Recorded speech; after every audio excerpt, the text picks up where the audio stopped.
positif. Merci d'être sur LCI. Déjà hier, vous avez largement évoqué évidemment votre ami Belmondo. Votre vie, votre propre vie d'ailleurs, est déjà un roman. Avant d'être grand producteur de cinéma, vous avez été prof à la Sorbonne. Chauffeur de Mastroianni, enfin vous avez fait plein de métiers, et puis grand producteur donc, dont Les Visiteurs, mais il y a des dizaines de films. Jean-Paul Belmondo, vous le connaissez depuis que vous avez 18-20 ans, on va en parler.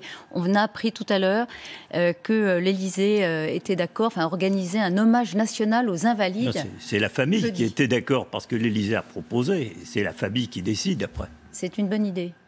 C'est à la dimension du personnage et j'espère surtout que ça sera ouvert, en tout cas en partie au public, parce que Jean-Paul Belmondo, il avait un respect sacré du public. Il était très réservé sur tout ce qui était critique, intello, tout ça. Il regardait avec une certaine bienveillance, mais ça le faisait rigoler, leur point de vue. Et puis le public, par contre, et c'est pour ça qu'il faisait les cascades lui-même, il disait on ne peut pas tricher. Moi, le public, quand il vient voir Belmondo, il vient voir Belmondo, il vient pas voir un autre. Et pourtant, il était très ami avec le meilleur cascadeur du monde, qui était Rémi Julienne. On va en revenir. Mais sur les Invalides, donc vous dites c'est important que les Invalides soient ouverts, sinon ça ressemblerait pas à Bébel, parce que Belmondo n'était pas non plus très copain, ou en tout cas, il cherchait pas à frayer avec les politiques non plus. Non seulement il cherchait pas, mais il disait moi, j'ai pas à donner d'opinion politique, je ne m'exprimerai pas sur la politique. Et il disait moi, je suis un saltimbanque et je dois donner du plaisir à mon public avec le maximum de générosité et de sincérité. Il disait on s'en fout de mon avis sur la politique. Alors il y a son grand ami Charles qui avait raconté un grand dîner à l'Élysée auquel avait participé Belmondo, organisé par le général de Gaulle. Il y avait Bardot, il y avait Bourvil, il y avait Romain Gary. Oui. Grand dîner. Ouais. Et à la fin, le général de Gaulle prend Jean-Paul Belmondo par la manche et le conduit sur le perron et lui dit « J'ai une très grande admiration pour monsieur votre père, le sculpteur, et vous, ça commence. » Général de Gaulle avec Belmondo. C'est le seul immense homme d'État politique pour qui il avait de l'admiration, du respect. Les autres, il les trouvait sympathiques, mais il refusait de s'exprimer dessus. Ouais. Il avait cette forme de pudeur. J'aimerais qu'on y revienne, mais d'abord, racontez-nous. Vous le connaissez depuis que vous êtes petit, comme on dit. Hein, depuis 18-20 ans. Ouais. C'est un mélange de relations familiales et beaucoup de sport. Et beaucoup de sport. C'était avant le cinéma. Non, on jouait au tennis ensemble après, très vite. Ouais. D'abord, on a joué au volley. Il y avait une équipe assez folklorique de volley dans laquelle il y avait Belmondo, Charles Gérard, comment il s'appelait, Enrico Macias, Claude Brasseur, et on jouait Lelouch. Et donc, on est tous devenus à un moment très potes. Et puis moi, pour des raisons personnelles et familiales, on s'est beaucoup vus.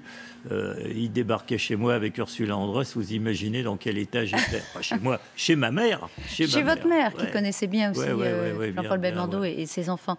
Alors, à l'époque, il a déjà ce phrasé un peu nasillard, un peu gouailleur, ou pas encore ? À l'époque, il est déjà plus qu'une icône, il est un héros populaire. C'est l'époque. Déjà, 18-20 ans. Déjà, c'est l'époque d'un homme de Rio et de cartouche, de l'homme de Rio et de cartouche. Donc il est déjà en train d'exploser. Et il a déjà tourné, même si c'était pas des films totalement populaires, mais il a déjà tourné avec Godard, avec Truffaut, avec qui l'ont lancé, oui. Quand il est jeune, il n'est pas vraiment beau, il a une gueule cassée.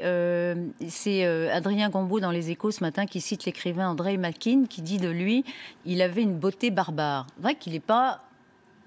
C'est pas Delon, justement. C'est formidable Delon, parce que... Il est d'une beauté inouïe, il a autre chose.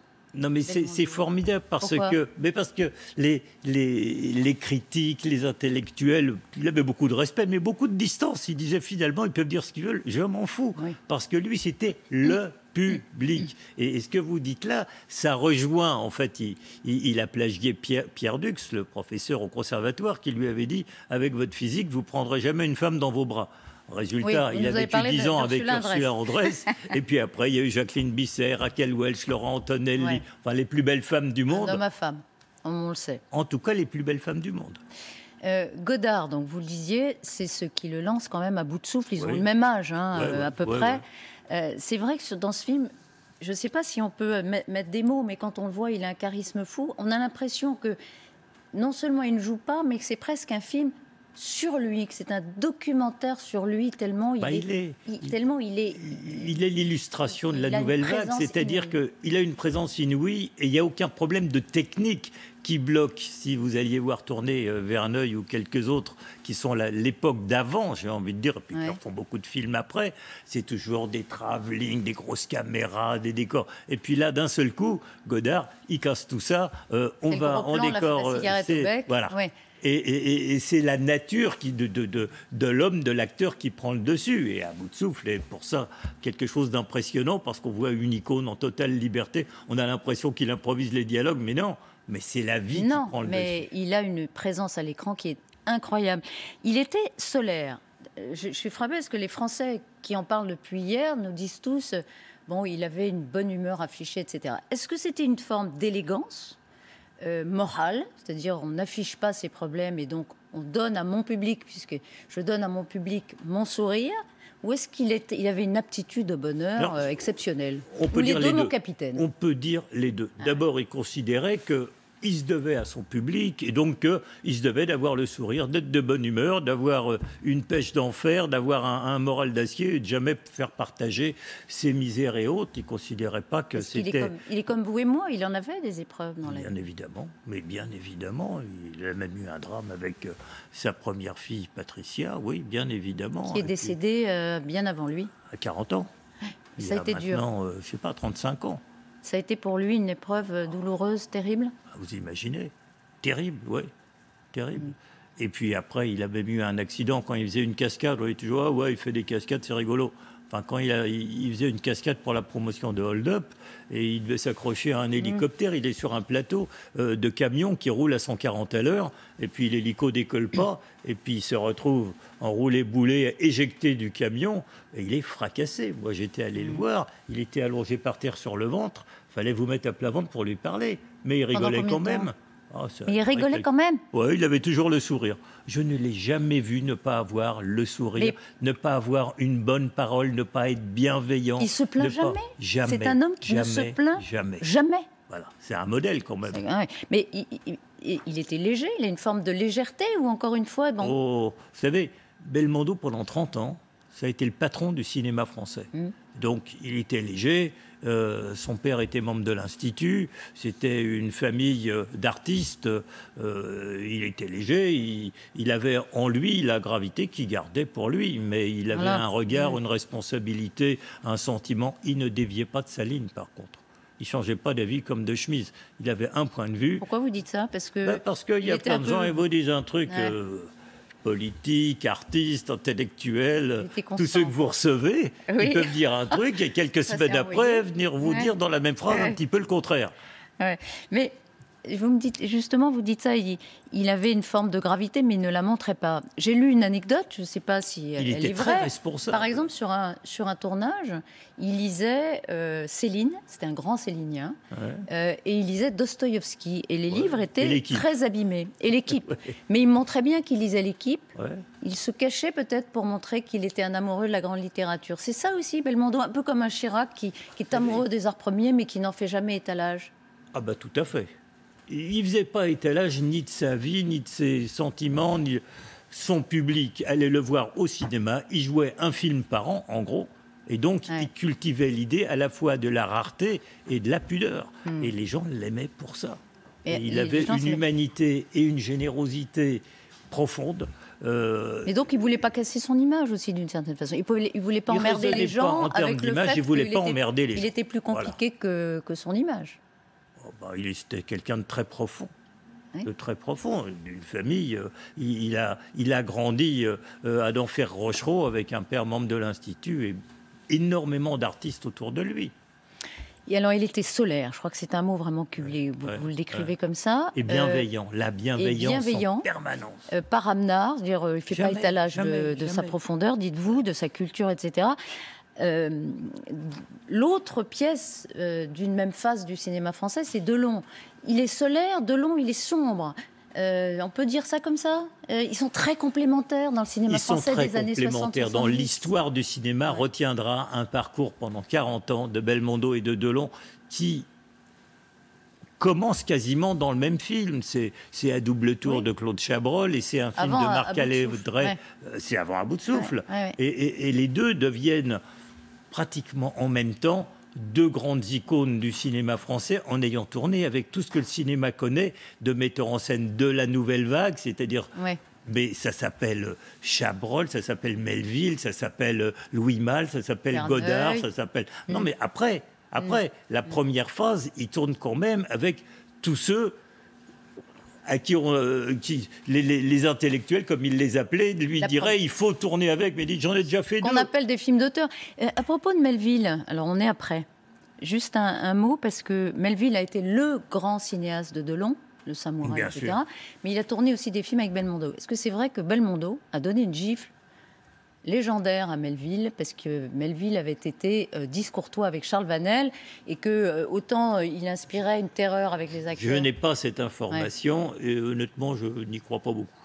Bon. Il avait beaucoup de respect et pour Melville et pour tous les réalisateurs avec qui il avait tourné, en particulier sur cette époque-là, où il est quand même dans une période assez jeune.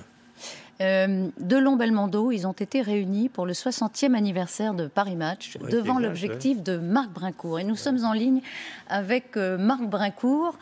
Bonjour Marc Brincourt, vous connaissez bien sûr à l'Interzian Marc Brincourt. Bonjour. On va peut-être voir une photo, une des photos de cette séance que vous aviez réalisée avec ces deux monstres sacrés. Soirée formidable. Voilà, le bras de fer entre les deux monstres sacrés du cinéma dont vous parliez tout à l'heure à l'Interzian.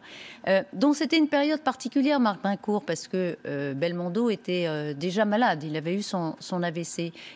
Il se comportait comment avec il était facile à photographier? Oui, c'est ce qu'on... Pour Paris Match, enfin, disons que c'est dans le jargon de la photo, on dit que c'était vraiment un bon client. Il était très généreux, comme Alain d'ailleurs. Comme Alain Delon, c'était des stars très généreuses avec leurs fans et les lecteurs.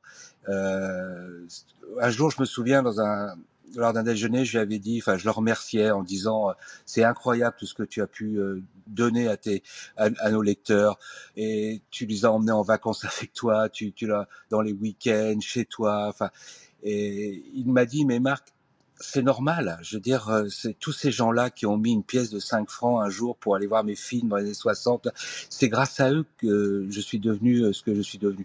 Donc c'est normal que de temps en temps, je les prenne par la main, que je les emmène avec moi en vacances, en famille, lors de déjeuners, de dîners, de week-ends, enfin voilà. Donc c'est quelqu'un de très généreux. Et puis pour revenir à cette photo un peu mythique pour moi maintenant, parce que on l'a organisé avec Catherine Tabouy à Paris Match, qui est responsable des personnalités.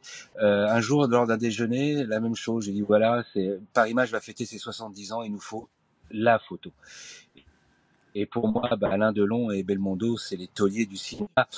Donc voilà, j'ai dit, est-ce que tu voudrais bien faire une photo pour nous en posant avec Alain?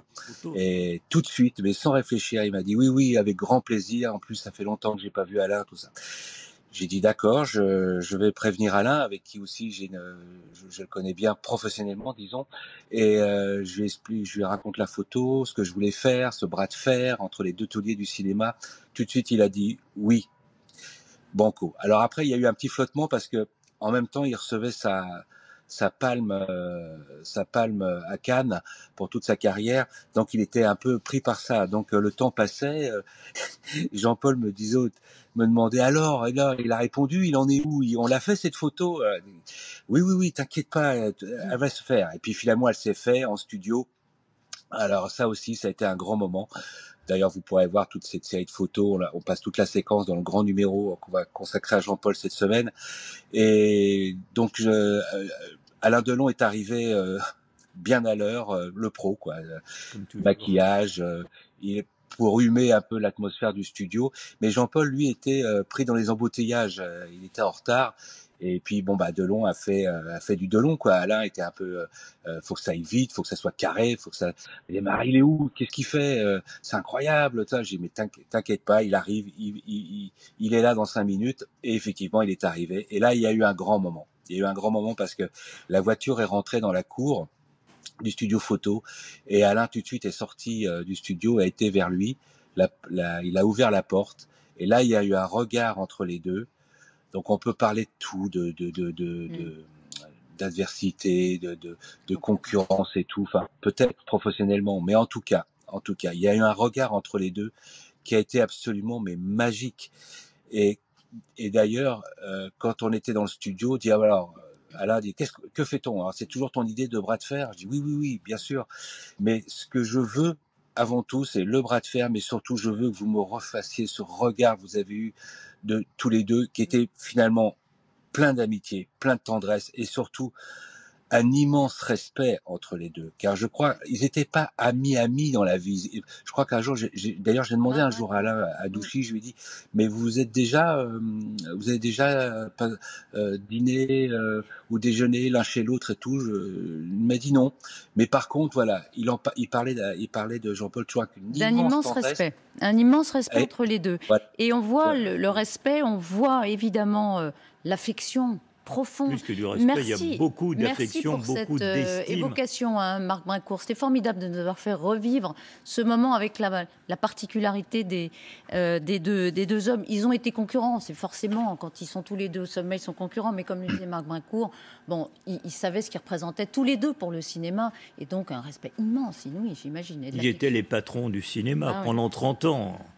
Jean-Paul étant un patron totalement populaire, allant constamment vers les gens, Alain étant toujours plus... La générosité dont parlait Brincourt. Mais totalement. Et là, il en parle, il oublie la suite de la photo, c'est l'anniversaire des 70 ans de Paris Match. Et donc la photo se fait... je crois, mais peu importe, un anniversaire. Mais peu importe. C'est l'anniversaire des 70 ans qui se passe à l'hôtel Salomon de Rothschild, Faubourg Saint-Honoré, et la soirée commence à 20h. Et ils arrivent tous les deux comme des chronos à un peu plus de 20 heures et ils ne se sont pas quittés de la soirée. Moi, j'étais avec eux, je peux vous dire, c'était fraternel, c'était chaleureux, c'était l'évocation. Comment on fait quand on a un immense acteur comme celui-là qui a apporté autant de bonheur pour qu'il soit aussi peu récompensé par le cinéma français? Comment est-ce possible? Est-ce que ça n'est pas... On peut avoir des regrets, mais même une forme de honte par rapport à... De Funès aurait pu dire la même chose. Et alors, on peut dire la même chose, on parle de Belmondo. Mais parce Belmondo, que... il a une filmographie, cela dit, et un répertoire beaucoup plus large. Beaucoup plus large. Beaucoup plus large. Oui. Alors, sur la fin, il a reçu un César pour Itinéraire d'un enfant gâté. Il a dit, j'irai pas, parce que il était en réserve de tout ça parce qu'il avait été pas mal égratigné par la presse et quand il faisait du théâtre et dans ses premiers films, laquelle presse oubliait toujours qu'il avait tourné avec Melville, Godard, Chabrol, Malle, Truffaut. La presse a oublié, la critique a été vacharde, les Français, effectivement... Mais lui, il disait, moi... Mais est-ce que c'est pas un scandale maintenant j'ai pas d'avis là-dessus. Lui, il disait, moi, mon seul critère, c'est le public. Il n'a pas jamais eu de regret? Non.